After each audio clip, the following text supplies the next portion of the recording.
And we're back. We're back. Dude. It's great. It'll be a long cast.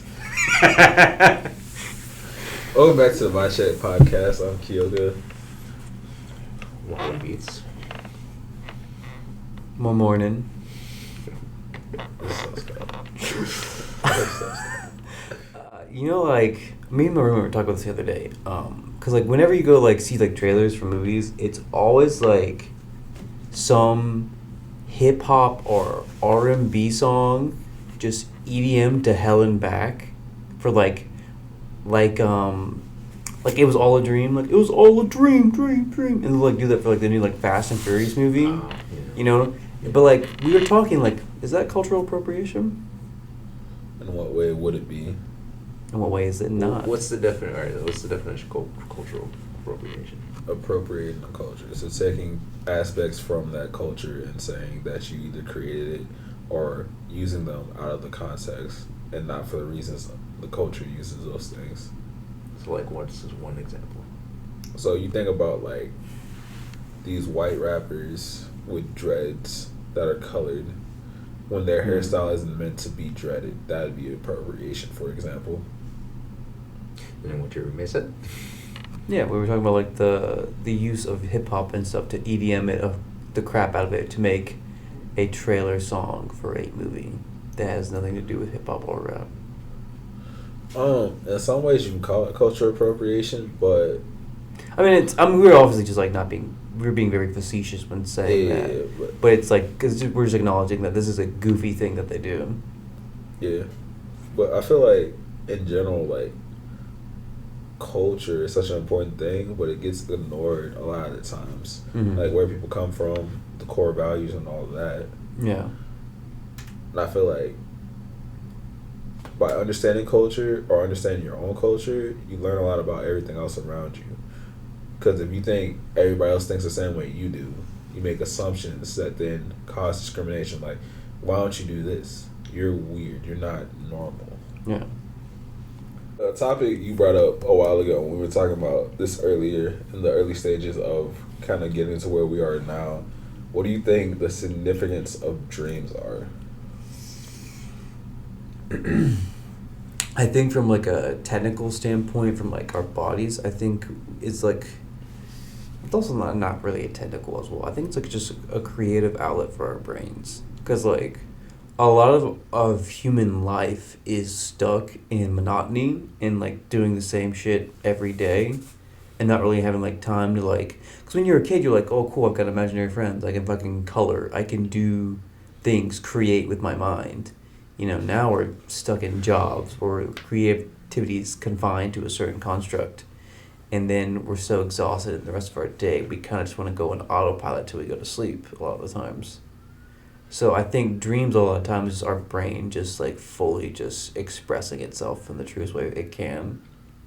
And I'm thinking like the tangible dream we have in our head, not like the broader concept. The broader concept of dreams is just what we wish we were at, the version of ourselves we want to be.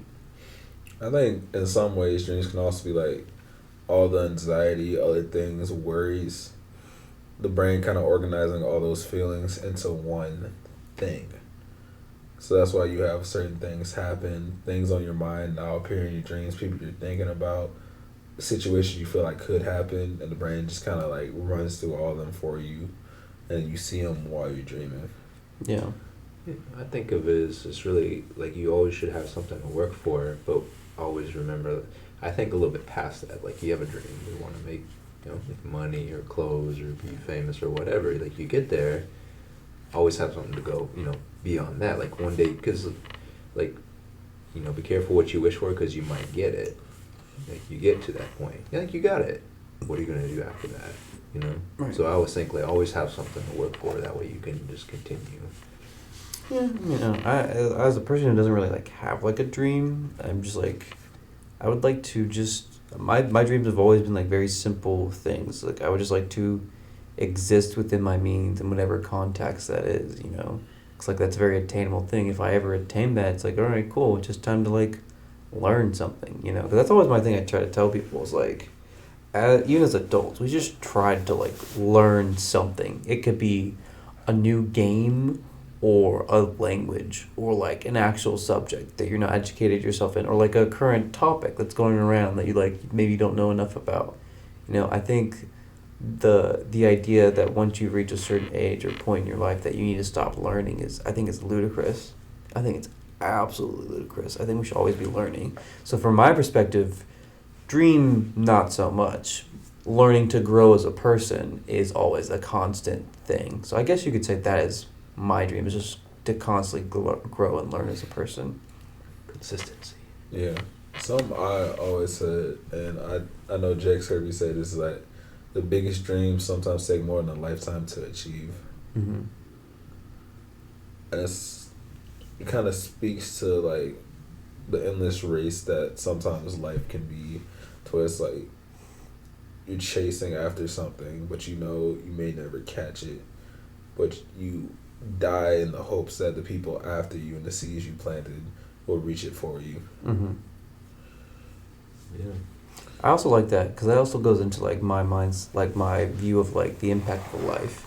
Because you're saying like someone has a dream that's like bigger than their life, and they pass it on. That just shows like the impact of life. Because like a lot of times it's hard for us to feel like our lives are worth anything or mean anything, because we're all constantly trying to figure that answer out of like how much worth or how much meaning we have to our lives. But no matter what life we lead, it's always going to have the most massive impact that we can't even like fathom or imagine. You could just be some random person that keeps to themselves, but like if you're not there, like even when you go to the store, the person who like checks you out every day is gonna be like, dang, this person hasn't shown up lately, I hope they're okay. Or like currently now, a guy who was just a teacher, who just was a really good teacher to a lot of kids, has fallen off his hill and is at a low point and has directly affected every student he's ever had because of his fall from the sky, if you will. So yeah, I really like the way you put that, because I always think that like life's impact on things is always so much bigger than we even like can perceive. Yeah. Well, let me augment that with another question. How do you think people are remembered? By the way they lived, by the way they died.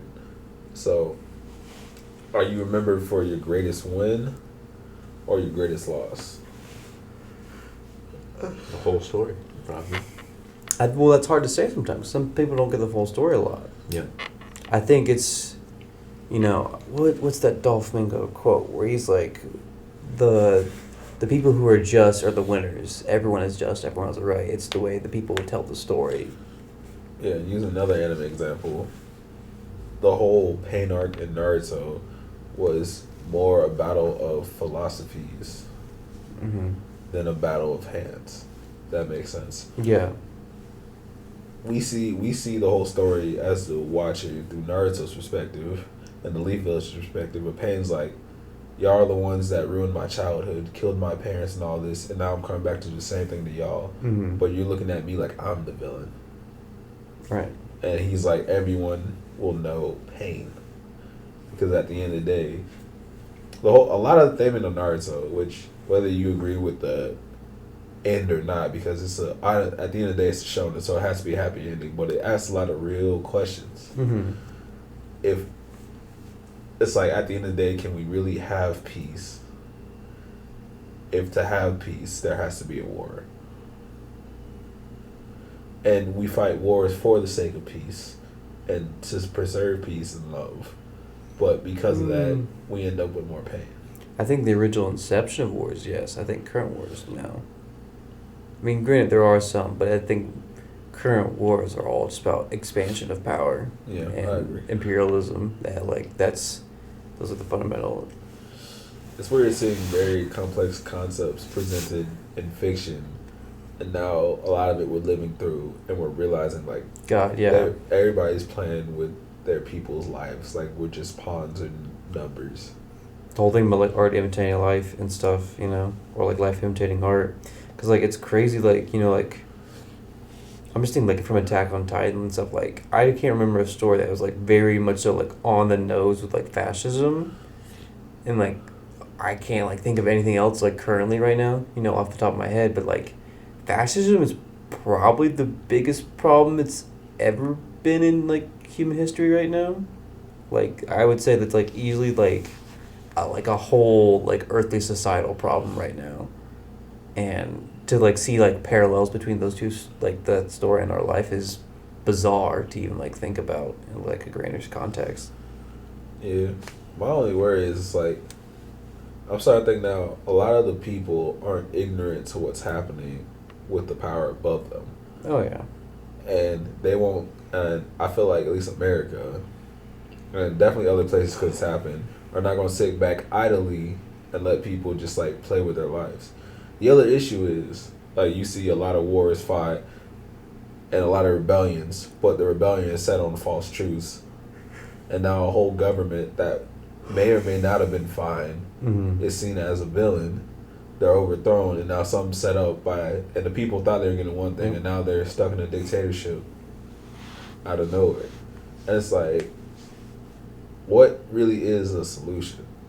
Is there an answer to stop this in the cycle of oppression, rebellion, to, let's say, democracy, back to it?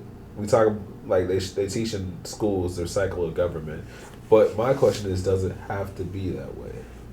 No, I mean any way could work, you know, as long as like everyone's on board with it and no one takes advantage of the situation. That's really what it comes down to. But your earlier point a second ago about the idea of peace, I've really thought about like how could you create peace in this world? Because to be perfectly honest, everyone has a different definition of what peace is. Yep. A lot of people think peace is coexisting. A lot of people think peace is everyone on the same exact page, you know? And honestly, to truly like create an idea of peace, because I forget what story did this. Oh, I think it was I think it was the Watchmen series. How like that guy, one of the superheroes, like the one like who had the powers like being super smart, Yeah. created a fake space alien to come down to Earth to wipe out like a whole city before like the Cold War started. But because he was like, oh, if we do this, Americans will die. So I just sent it directly. I can't remember. I'm obviously Paris. I can't remember any of it off the top of my head exactly. But essentially, he was like, cool, we're going to create this fake threat. We're going to let a couple thousand people die so the rest of the world can live. And in the context of that story, it literally created world peace. Like, 'cause everyone was like, cool, we got space aliens to work. We got space squids to worry about. You know, we got to keep looking up. And then they further elaborate upon that in the HBO, like, Watchmen series, where, like, there was, like, complete idealized version of peace, but it was set up on a false truth, you know? And I think the only real way to achieve, like, actual true peace is if, like, we all have a common enemy as, like, an actual enemy, or a common enemy as, like, the person that's all oppressing us and telling us what to do and act. Because that's the only way I think you can even achieve, like, an idea of what peace is. Yeah.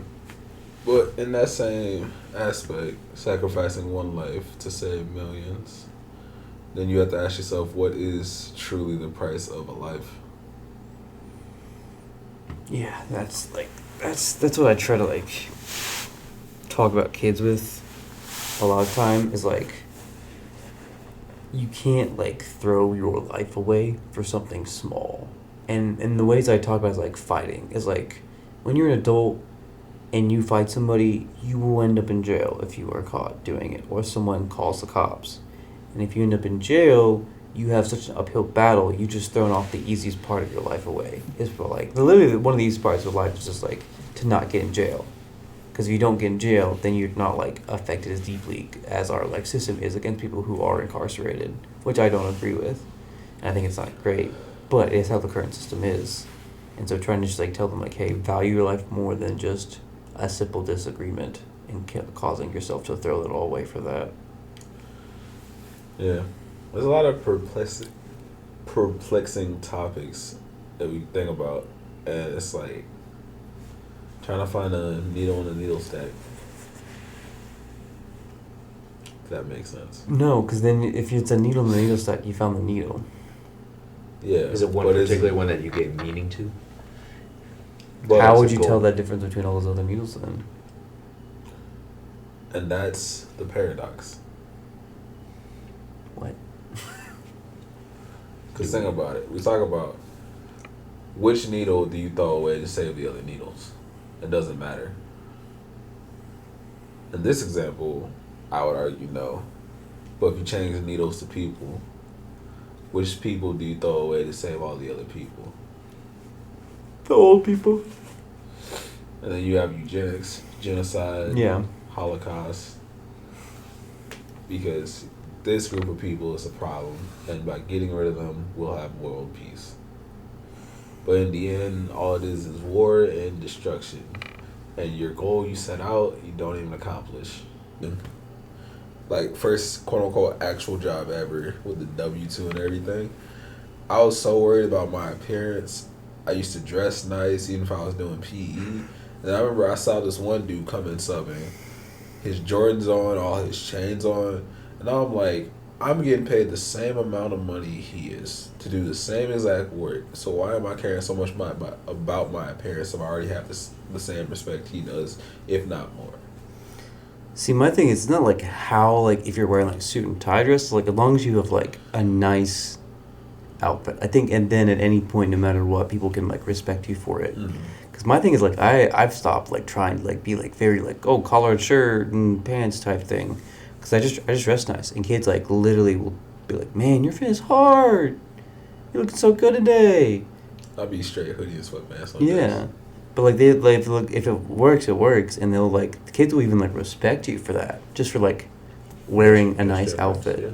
That's, like, a casual outfit that I would wear, like, outside. It's because what you do every day, you wake up, first thing you're going to dress nice, it's what you're going to present to the world. And, you know, you go out and, you know, if it's washed and everything, like, yeah, but, you know, if you go out stinking and not looking good, definitely people are going to say something. So if you dress up, you know, depending on, like, what you're going to be doing that day. You know, like today I was like, okay, we're doing a podcast, so we dress. I usually try to dress like the stuff that we created, but, you know, absolutely. Dress to impress. Your actions will also speak louder as well. Like that's where I'm at too. It's like, I think the way you dress is very important, but it's not as important as people put on it. Like, I remember the whole thing, like, when you first got a tattoo, and not everybody's parents, but a lot of parents are like, you never get a job, you never do this, you never do that. But there's people with some stupid tattoos all over their face, making way more money than 90% of the rest of the world. Right. Tattoos are no indications of anyone's skills or ability for jobs. Neither is experience. Maybe. No, my thing is for an employer to be like, oh, you don't have enough experience. We're not going to give you this job. That's ludicrous. If that's the only thing that when you look at me and say, you know what, we're not going to give you this job because of that, I think that's ridiculous. If everything else checks off the boxes, then why is this imaginary thing that I have no control over the thing that's stopping that? Yeah, you just got out of college and you don't have 30 years of experience. Right. Why would I? But even though everything else about me says I'm absolutely fundamentally qualified for this. Yeah, I'd rather have the crackhead with 2 years of experience than you. Or at least give it to, like, maybe like in a corporate eye, like you have a way to grow, and then with a small job that's not going to create as much risk. Like, okay, how are you going to thrive in this? And it's okay, then we'll go allow you to do the other things. You see, if it wasn't all about money, yeah, I feel like a lot of things would work very differently than they do. Yeah. Because I'm like, Mr. Beast isn't the best example, but it's a very interesting case study. So where it's like, he started his whole operation on such a loss, but his ideas were so big and he was so anal about every little detail that now he's at the point to where everybody's trying to copy his model. Like, how many Mr. Beast clothes do you see just randomly on YouTube? Or the same exact concept, or the same exact video format. But when you look at him in podcasts, or if you watch a podcast with his business manager, all they talk about is how detailed every aspect is. He, like, for example, Mr. Beast had audio mess up for 1 second in the video, and he looked and so many people clicked off right at that moment. Now every single video after that, there's not one audio mess up whatsoever. Another thing they do is like they'll make like 100 thumbnails, and before a video is even started to be scripted, made, any of that, the thumbnail is done because that's the first thing people see. So it makes it the most important thing, or the first thing that needs to be done, and make sure it's ready. Quality. And I feel like a lot of people don't put that much thought into the things they do. It's just like very impulsive. Yeah, or just surface level. It's just something that they think it's what they want to do, but they're just really trying to gain the attention from doing that thing. Something I've been thinking about right now, and I found the video recently, so I actually know what he said. It was the businessman versus the technician. And the example they use is an artist. It's like, if you want to be a technician, you're going to make less art, but you got to charge more, but you can paint all day, and you can make your masterpieces good as you want to take as long and charge whatever price you want, right? But you're not going to be as much money as a businessman who makes something that's good enough and sells 1,000 of those same things. So it's like, do you want to sell 1,000 things for $1 or one thing for $1,000? But a lot of the times, the contrast is the businessman wishes he can sit there and perfect the thing he's selling multiple of that he feels like is flawed. And the technician wishes he can make more money quickly, but he takes so much time on each piece. And it's like, the premise of the video, the way it ended was, you have to pick one, and when you pick one, things become way easier, but a lot of people get caught in the middle. And even after seeing that, I'm still now in the same situation to where it's like, there's multiple ways I can go and multiple decisions I can make, but it's like, do I want to paint all day and be a technician? Or do I want to make one thing and just mass produce it and be the businessman? And at the end of the day, for me, it's more about artistic expression than making money. But at the end of the day, if I want to only do this and not have to work a 9 to 5, I have to pick one and I have to be really good at it. Because being in the middle is just going to waste time and money at it and keep me in the same place. You think you could do it to where you have the art, make it into a business to where you get where you need, and then eventually focus more on the art? Potentially, yes, but it's such a turning point now to where I feel like making a big move would be a good advantage either way. But after doing like a whole full run of stuff, seeing how it feels like to like actually be in it, there was a good experience where I was just doing it for the love of it. Another experience where I was doing it because it was literally a job and I had a deadline. And the feeling between those two and the way the people I'm working with acted, the way the mentalities were, it was a very different vibe. To where I'm in a good headspace now, to where I saw it as one way, but seeing the things they went through throughout the whole thing kind of shows me that, okay, there's a lot more to this. And if I don't want to have an experience like they did and eventually like feel burnout, I have to be a lot smarter with what I do next. Yeah.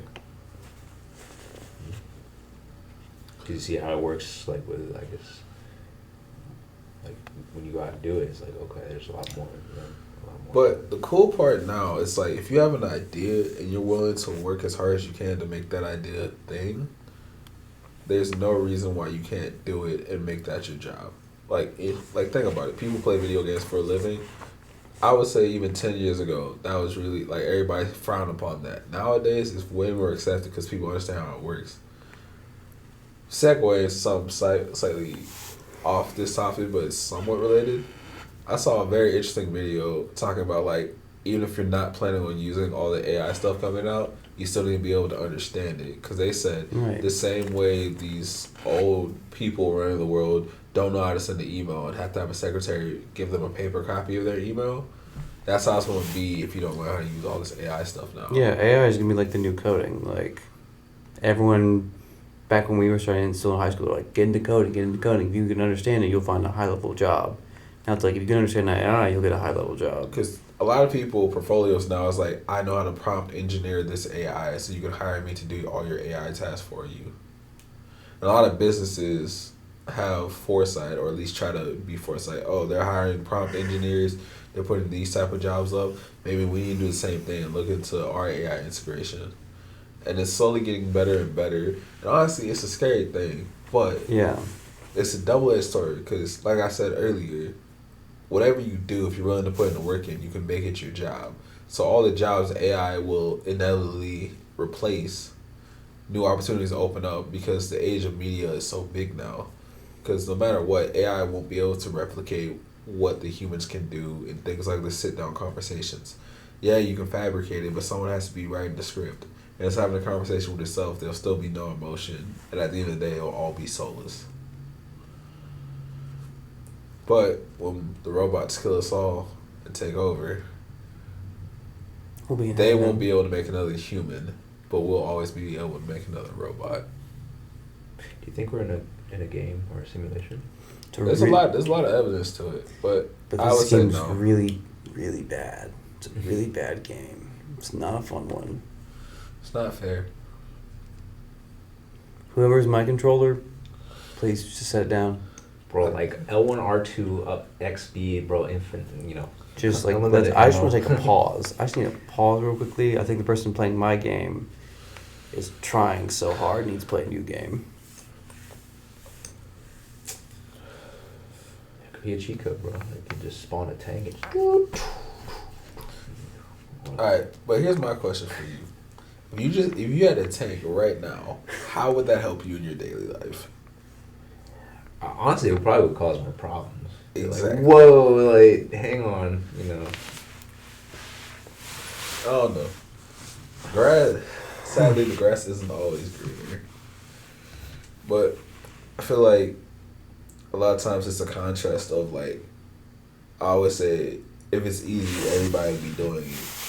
So it's like, do you leave a bad situation, or are you the reason? Are you there to fix that bad situation?